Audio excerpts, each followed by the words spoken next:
Мунтахаби ҷудои Тоҷикистон ба чемпионати ҷаҳон омода мешавад. Чемпионати ҷаҳон яке аз чорабиниҳои муҳими сол маҳсуб ёфта, дар он садгонаи беҳтаринҳои ҳар як вазн ширкат мекунад. кишвари моро имсол дар қаҳрамонии ҷаҳон 9 нафар Эмомалӣ Нуралӣ ва Шаҳбоз Саидаброров дар вазни 66 килограмм, Беҳрӯз Хоҷазода дар вазни 73 кило, Шодмон Ризоев, Сомон Маҳмадбеков дар вазни 81 килограмм, Комроншоҳ Устопириён, Ҷаҳонгир Маҷидов дар вазни 90 кило, Абубакри Акобир дар вазни 100 кило ва Темур Раҳимов дар вазни ҷамъи 100 килограмм намояндагӣ менамоянд.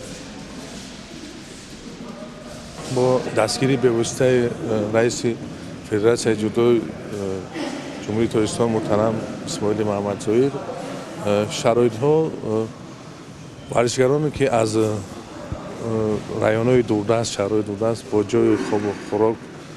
جای خواب و خوراک تامین می‌باشند و این چنین ورزشکارانی که در همین جا هستند از هر دوشنبه با جای خوراک البته تامین می‌گردند و مارش‌ها در دو سمت سحر و بیگا ادامه می‌یابد.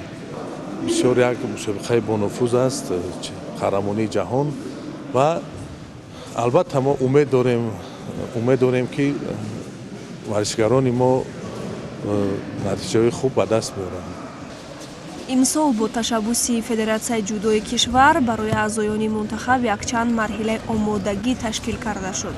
варзишгарон зери роҳбарии мутахассиси ҷопонӣ Тамура Тори ва дигар мутахассисони ватанӣ тамрин гирифта истоданд.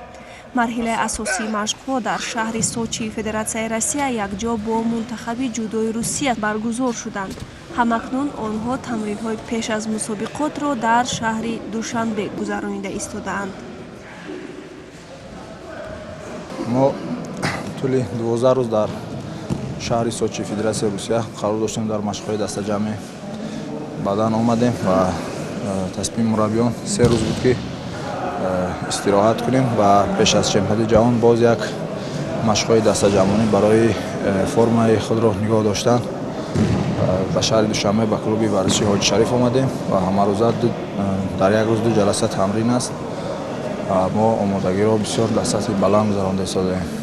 در اینجا مربی خارجی متخصص ژاپنی سنسei تامورو تاری ما همه روزه تمرین داده ایستاده است و روزی 5 6 مای تیم ملی منتخب به دولت قطر سفربر می‌گردیم و چمپیونات جهان. من برای همه ورزشکارانی که در آنجا شرکت میکنم موفقیت میخوام و میخوام که شان و شرف ملت خود تاجیکستان را همه بلند برداریم. تیمور رحیمов پهلوانی سنگین وزن توجیک هم پس از لحظه توقف به چمپیونات جهان میرود. او عین زمان در زینه اولی رده‌بندی جهانی قرار دارد. خود را در حالت خوب احساس میکند و تنها برای به دست آوردن مدال در دوحه روی تن میبراید. من در قهرمانی جهان چندین بارها اشتراک کردم و 2 بار زینه هفتم و آخرین بار سال گذشته در شهر تاشکند مسابقه برگزار گردید. من در آنجا تا دوره نیم نهایی راه یافتم و در 2 آزمایش برای نشان باختم و در آنجا در قهرمانی جهان من جای 5م را اشغال کردم و تمامی همون خطاگی‌هایی که شده بود اصلاح شده ایستاده است و باوری داریم که ما میتوانیم با نتیجه های نظررس شامل شویم.